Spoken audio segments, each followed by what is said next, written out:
What's up, guys? I just got home from work. We're gonna get some more wrench time on the RSX today. So I'm hoping to get the harness that I got put in, but I have some bad news. I will dive into it once I eat some dinner. I just got home from work, so let me do some things and then we're gonna dive into the RSX. So I had mentioned that there was an issue with the RSX that we're gonna be diving into. So I pulled the OEM harness out. You saw in not the last video, but the previous one, 2 videos ago.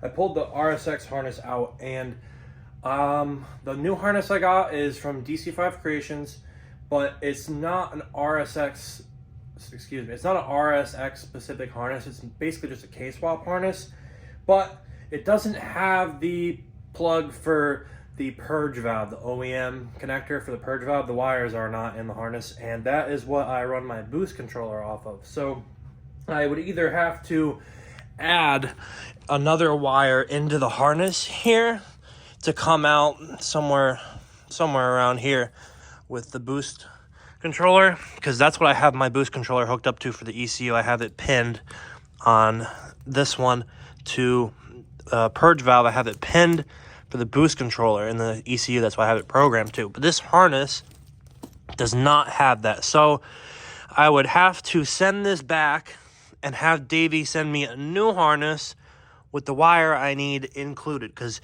to pull this all apart, it's all loomed and heat shrinked and everything. It would be a nightmare. So he's going to send me a new harness with the wires I need for my boost controller in the harness. And then also I have an electric steering rack. The electric rack is tapped into this purple wire right here. Right around here. Actually, sorry, excuse me. This purple wire right here. So I have my electric steering rack tapped into here. So you got to do 3 connections on the electric rack. So for the rack, you have to do, I think it's vehicle speed, RPM, and just constant power that you have to tap into the harness for your car. Since I'm going to be sending this harness back, I don't want to tap into it because it's going to lose its resale value. And Davey is like, hey, if you want to send the harness back, I got you. I'll send you a new one with the wires you need, but don't cut into the harness that I sent you. Just plug it in, use it for now. So the reason that I don't want to put the OEM harness back in that we just pulled out, and I'm going to end up running this with no power steering and no boost controller, is because Honda Day is in 2 weeks, and Davey said that he doesn't have another harness that he can send me for like probably closer to a month. So for now, I'm just gonna put this harness in the car. It shouldn't take too long to plug in. You just gotta run it through the firewall. It shouldn't take too long to plug in, but for now, I'm just gonna be running that harness with no boost controller and no power steering. But the car, I'll make it to hday. I'm bringing the car to hday in Maryland. It's my first time there, and if I was to bring the car, I would either have to put the OEM harness back in, and I can use the boost, and I can use power steering. But the harness is, as you saw in the last video, it is a pain in the ass to take out.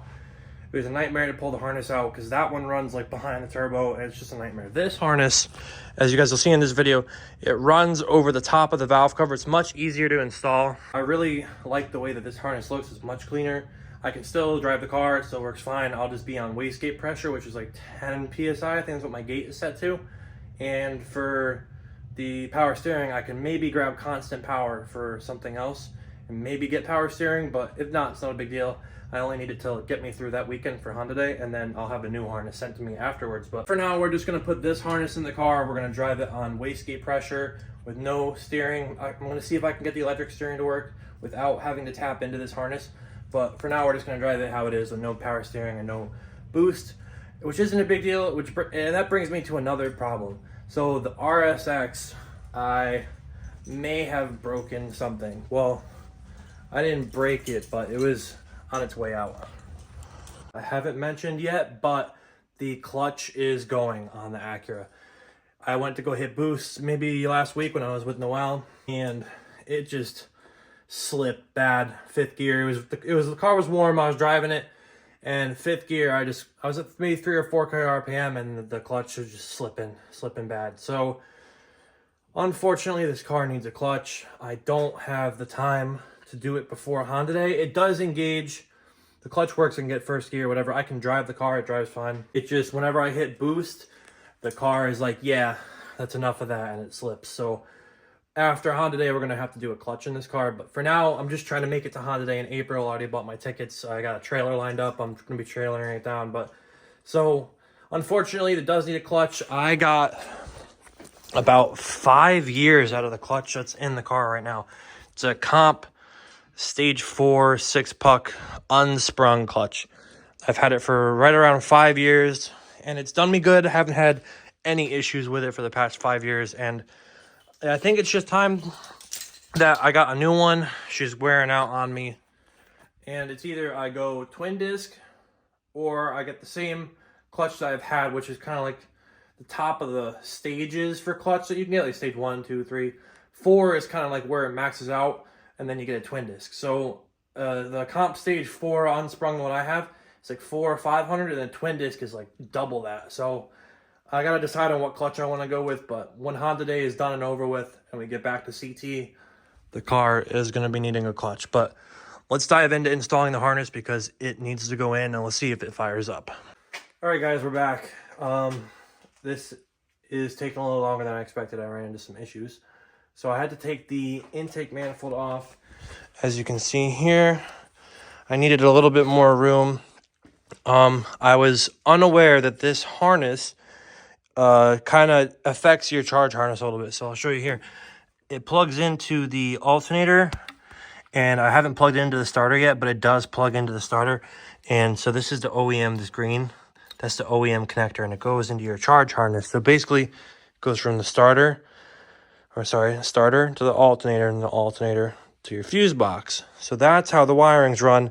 I can just unplug it, and it'll be all right for now until I redo the wiring.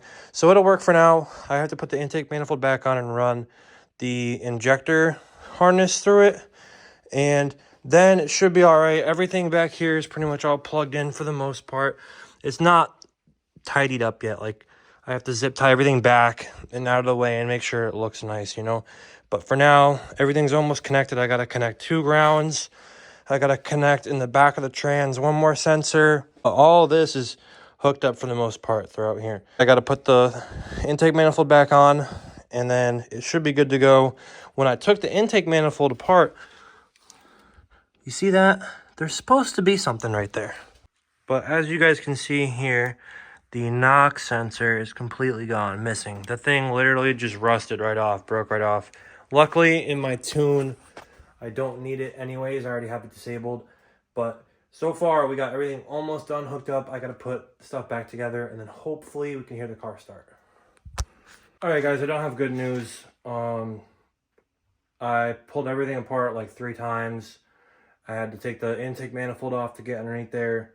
It's just been an absolute nightmare the entire time trying to do this. Bolts are frozen. I literally dropped the center bolt of the intake manifold on the bottom. Like, I kid you not, 8 times I dropped the same bolt.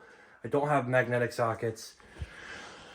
The injector clips are not the same as my injectors. That is literally the last thing I have to hook up. I have the whole harness ran. I have everything connected. The clips are different than mine, so I'm not sure what I'm gonna do now. Maybe I can de-pin them and pin them into my old harness, but it's like mad late. I'm gonna go to bed. I'm beat. I've been out here for like 6 hours, so hopefully in the next video I'll have a better update for you guys. But have a good night.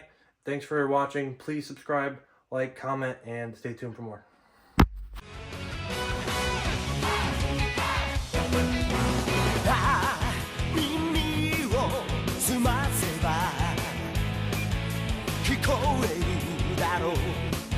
Yo,